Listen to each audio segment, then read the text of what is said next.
what we have seen in the past few weeks is unprecedented trail use. So as parks and recreation facilities and communities have had to close, as schools have closed, and so access to playgrounds and community space in that way has changed, as our gyms have closed, all sorts of places where we normally go for physical activity, our access to those places looks different. And so trail use has surged.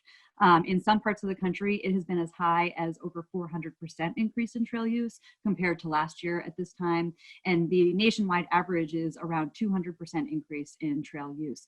And so some places, especially in more rural places, have continued to have really great place and space to be socially distant on the trail. But in a lot of more urban settings, we have seen really challenging situations where the trails are just quite crowded.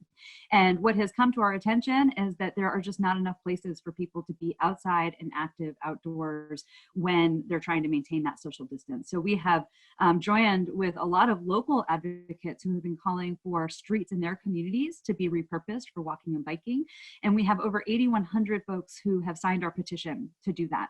And so we're encouraging you today, as part of your celebration, if there is a street in your community that you think would make a really great place to be active right now because traffic is reduced, or because there's a lot of families that live in that area that really need that space, whatever the motivation is for you, take a moment and sign our petition. You can also access our advocacy toolkit, which has a lot of resources for you to advocate directly to your local elected officials and your local agencies so that they can take action.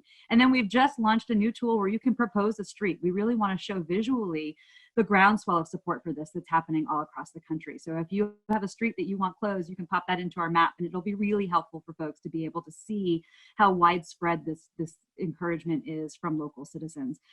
We have so far nearly 20 cities, since this launched a couple of weeks ago, 20 cities that have actually shut down streets or changed and done different interventions on their streets to create more space for walking and biking and being active.